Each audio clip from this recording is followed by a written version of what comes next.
Halo penonton, kali ini saya akan membahas mengenai river container atau kontainer pendingin. Saya lihat cukup sering loh terjadi kerusakan kargo pada saat pengiriman makanan beku. Nilai kerugiannya juga cukup lumayan besar. Ada yang ratusan juta sampai beberapa itu ada yang sampai miliaran rupiah. Jadi biar kalian ada gambaran seperti apa dan jadi bisa membuat langkah-langkah untuk mengantisipasi kalau mau ada pengangkutan frozen food seperti ini. Karenanya di video kali ini saya mau menceritakan mengenai 6 hal berikut ini. Yang pertama yaitu mengenai fungsi kontainer pendingin. Kedua adalah contoh klaim asuransi. Ketiga, jenis polis asuransi. Keempat, alat perekam suhu dalam kontainer. Kelima, proses pengambilan suhu di dalam kontainer. Dan yang keenam, view atau seperti apa sih di dalam kontainer? Ntar kita lihat ya. Ketahui dan mengerti 6 hal tersebut supaya kalian bisa menghindari klaim miliaran rupiah yang bermasalah.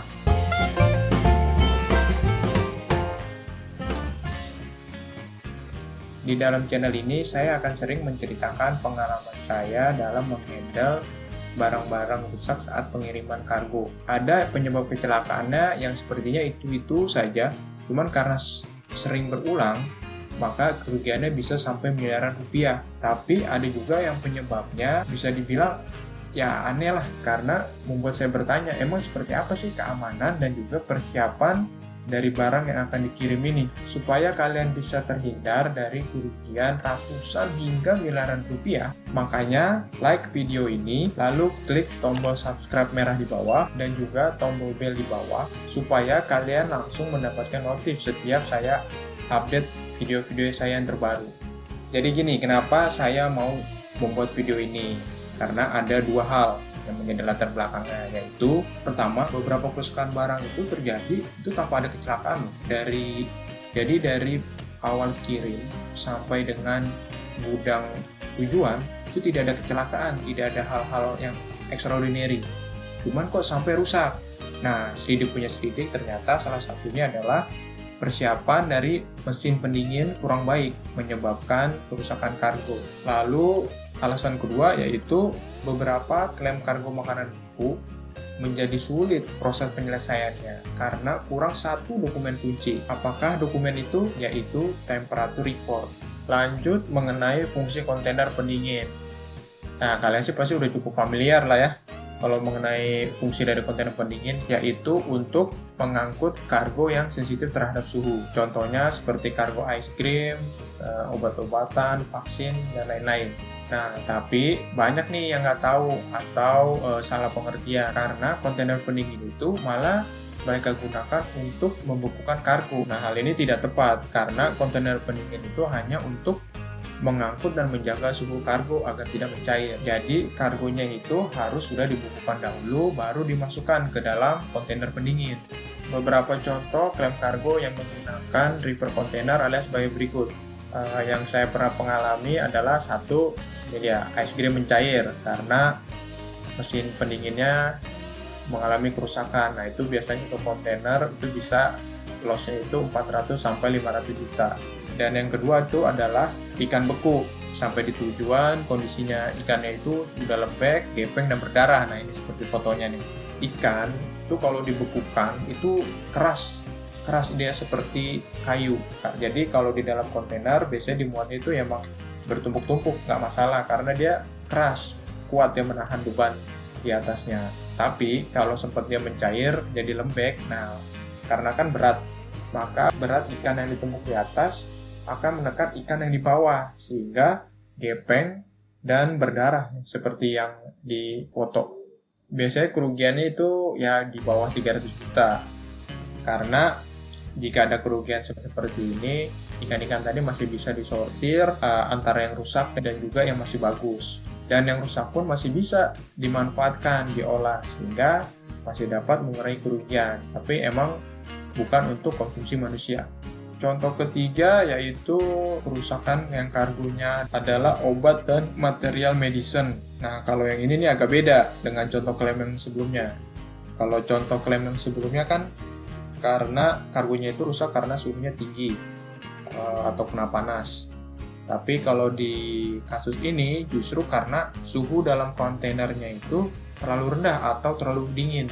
Contoh, kalau kargo itu harus disimpan di antara suhunya itu hanya 2 derajat sampai minus 2 derajat Celcius, maka kargo itu bisa rusak. Jika suhu dalam kontainer itu, contohnya itu bisa menjadi minus 18. Nah, itu pernah ada kejadian seperti itu. Kenapa bisa jadi terlalu dingin? Nah, ternyata hal ini disebabkan karena teknisi kontainer yang salah mengatur set point suhu mesin pendingin. Kalau yang pernah saya baca, pengaturan set point itu juga pun ada caranya. Contoh, set point itu diatur harus antara setengah derajat sampai 1,5 derajat Celcius di bawah suhu rekomendasinya. Jadi kalau suhu rekomendasinya adalah 5 derajat Celcius, maka set point-nya seharusnya 4,5 sampai dengan 3,5 derajat Celcius. Tapi untuk detail jelasnya, sebaiknya dilihat dalam buku manual operasional dari reefer kontainer tersebut. Dan contoh terakhir adalah klaim vaksin karena terkena suhu yang meningkat atau suhu panas. Biasanya klaim vaksin itu nilai kerugiannya tinggi, bisa lebih dari 1 miliar, karena emang vaksin ini mahal sehingga sering di atas 1 miliar kerusakannya. Dan juga vaksin itu kalau sudah rusak itu harus dimusnahkan. Paling sering saya menemukan kalau pengiriman kargo dalam reefer kontainer diasuransikan dengan klausa berikut: Frozen Food Clause A dan Frozen Meat Clause A. Untuk detail perbedaan dari dua klausa ini, sebelumnya saya sudah buatkan videonya. Untuk link videonya bisa kalian klik di atas ini. Kunci penting untuk menyelesaikan klaim pengiriman kargo di dalam reefer kontainer sebenarnya adalah data temperatur record selama perjalanan. Karena temperatur record ini bisa menentukan kapan terjadinya kerusakan itu. Temperatur record dari reefer kontainer ada 2 jenis, yaitu satu jenis konvensional dan yang kedua adalah jenis digital record. Contoh dari temperatur data record yang konvensional adalah seperti ini. Untuk yang konvensional, hasil recordnya adalah seperti lingkaran ini yang disebut sebagai part flowchart. Temperaturnya yang terjadi sama perjalanan diperlihatkan dengan garis yang naik turun ini. Dan untuk alatnya yang di kontainer, ini dia kotaknya yang alat record part flowchart tadi. Ini adalah alat untuk record part flowchart. Jadi nanti part flowchartnya itu dimasukkan di dalam kotak ini, dan ini ada stylus yang akan bergerak sesuai dengan temperatur yang ada di dalam kontainer. Dan hasilnya ini adalah seperti ini, dia naik turun. Nah, ini naik turun bukan naik rusak. Kalau yang naik turunnya seperti ini rapi, ini karena dia mengalami defrosting. Dan itu penting, dan itu adalah emang sistem yang normal. Namun seiring dengan perkembangan zaman, reefer kontainer yang menggunakan sistem temperatur record yang tradisional seperti part flowchart sudah mulai digantikan dengan sistem yang digital atau sering disebut data logger. Nah, kalau data logger, hasil temperaturnya tidak diperlihatkan dalam bentuk chart, tapi temperatur diperlihatkan dalam bentuk angka-angka. Nah, seperti gambar berikut nih. Namun data yang ditunjukkan ini lebih komplit dibandingkan dengan yang part flowchart, karena dia di sini ada, kita lihat nih, ada bisa nunjukin supply air, return air berapa, dan itu per jam ada. Dan juga ada mengenai informasi lainnya seperti ini dia, alarm, ambient temperatur, mengenai pre-trip inspection. Nah, itu sebenarnya ada di dalam data logger ini seharusnya. Untuk proses pengambilan data logger seperti ini seperti apa, nanti di slide berikutnya kita akan perlihatkan videonya. Hanya saja di beberapa kasus itu ada klaim yang jadinya sulit diselesaikan karena part flowchart ataupun data loggernya ini tidak diberikan oleh pemilik kontainer ataupun pihak forwarder. Beberapa pemilik kargo yang tahu atau yang sudah pernah kesulitan dalam meminta temperatur record ini, pemilik kargo tersebut biasanya memasang portable temperatur record mereka sendiri yang ditempatkan di dalam kontainer, ditempatkan dekat dengan kargo. Nah, contoh dari portable data logger adalah sebagai berikut. Jadi, jika ada kerusakan kargo, pemilik kargo jadi lebih mudah untuk membuktikan jika kenaikan suhu apakah benar terjadi selama perjalanan. Nah, untuk proses pengambilan data temperatur record dari kontainer itu sebenarnya cukup mudah karena teknisi cukup menyambungkan menggunakan kabel data antara laptop teknisi ke soket kontainer. Cuma yang agak lama justru persiapan untuk menghidupkan mesin kontainer, karena harus menyediakan dulu sumber listrik atau generator, dan setelah mesin kontainer menyala, barulah data bisa diakses dan di-download. Untuk video pengambilan data dari temperatur record seperti ini. Oh, narik datanya tinggal colok gini doang ya Pak Randy ya?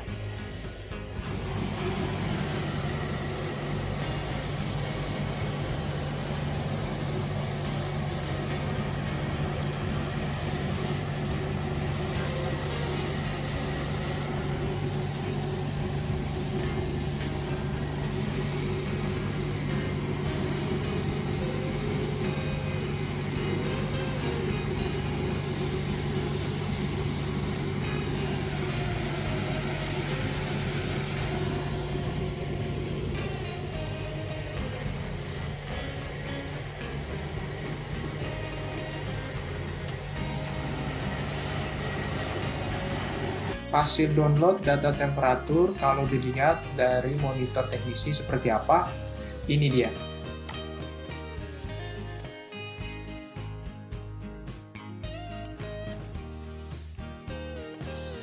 Saya lihat data hasil download dan yang diekstrak ini, hasil akhirnya bisa dibuka dengan menggunakan Notepad. Informasi datanya benar lebih komplit dibandingkan part low, karena datanya itu ada tiap jam, ada temperatur, supply temperatur, dan ada juga return air temperaturnya, dan juga data-data mengenai alarm-alarm yang terjadi selama perjalanan. Dan saat selesai juga cukup simpel sih, tinggal teknisnya itu cabut kabel dan juga tutup deh nanti soket kontainernya, baru mesin pendinginnya nanti dimatikan. Dan ini adalah penampakan dari mesin pendingin reefer container yang ada. Jadi ada condenser fan, ada kompresor, dan di sini ada kontrol keypad, dan ini adalah controller display.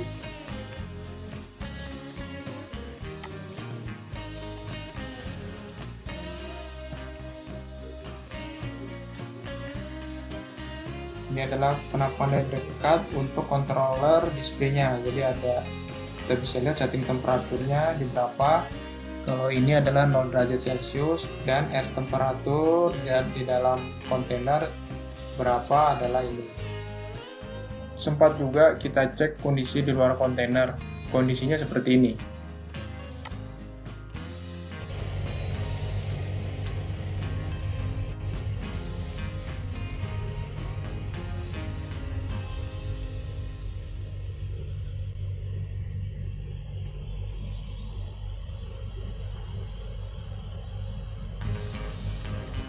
Nah, ini di pintu kontainer selalu tertulis mengenai data sebagai berikut. MGW, kepanjangannya adalah Maximum Gross Weight, atau berat keseluruhan dari kontainer plus kargo atau isi kontainer. Dan ada TER atau TARA, ini adalah berat dari kontainernya sendiri, berat kontainer kosong. Lalu ada mengenai payload. Nah, ini adalah berat maksimum kargo yang boleh dimuat ke dalam kontainer. Jadi dia dalam satu kontainer sekitar 29 ton. Dan ada cube, ini adalah kapasitas volume dari kontainer. Untuk melihat isi di dalam reefer kontainer seperti di dalam video ini.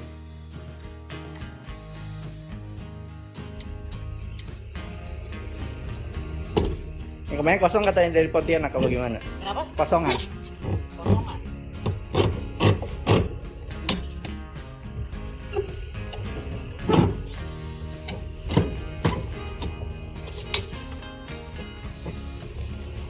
Sama.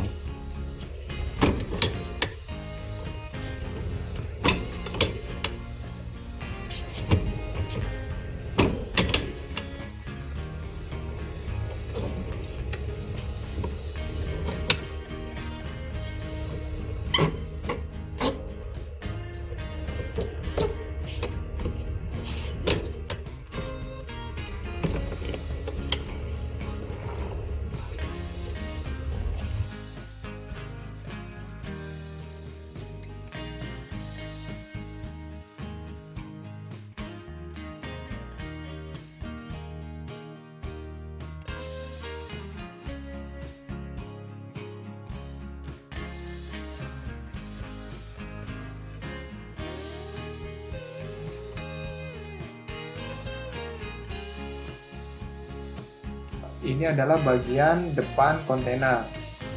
Dan di balik dinding ini terdapat unit mesin pendingin. Tidak seperti AC di rumah yang bagian blower atau indoor unitnya itu bisa kita lihat di bagian atas. Harusnya kan ada di sini. Nah, kalau di reefer container, blowernya itu ternyata ada di balik dinding ini. Jadi angin turun dan keluar dari bawah melewati T-floor, dan angin dingin ini tadi menuju ke belakang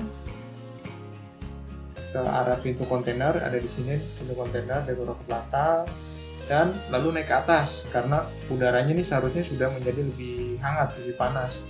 Jadi udara panas lebih ringan sehingga udara panas ini terdorong ke atas, berputar lagi kembali ke sistem pendingin dan berulang lagi didinginkan dan ditiup kembali oleh blower nantinya. Nah, ini adalah drainase dari kontainer. Ada dua, dari bagian kiri dan bagian kanan.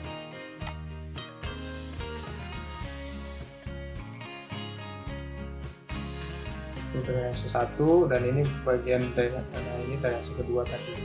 Nah, kalau ini udah penampakan arah keluar ke arah pintu. Nah, ini yang disebut dengan T-floor. Nah, ini juga ada air-air. Ini juga dari kargo juga. Jadi airnya itu juga cukup tahan di sini dan nanti bisa keluar dari dua drainase kontainer.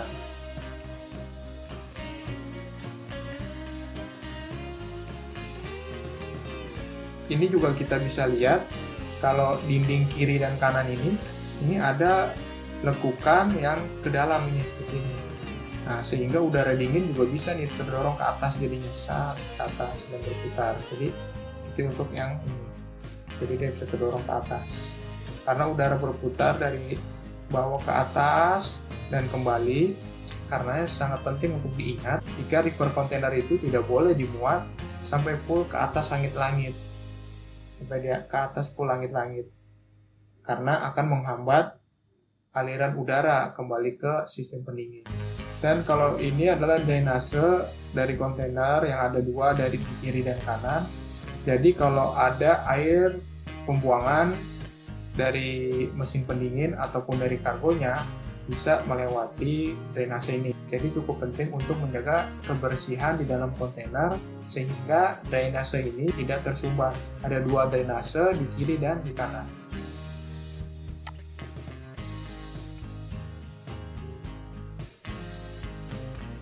Seperti yang saya jelaskan di awal video ini, kalau latar belakang dari pembuatan video ini adalah karena sering terjadi isu kerusakan barang terjadi karena persiapan dari mesin pendinginnya yang kurang baik.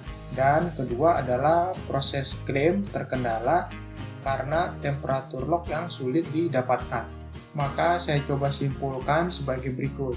Yang pertama adalah pastikan reefer container sudah bekerja baik sebelum memulai perjalanan. Dalam kontainer harus bersih dan kedap, dan dipastikan mesin pendingin mampu mensuplai udara dingin sesuai dengan setting pointnya. Dan lebih baik lagi jika dipastikan suhu di dalam kontainer itu sudah sampai dengan suhu setting pointnya, barulah boleh kontainer memulai perjalanan.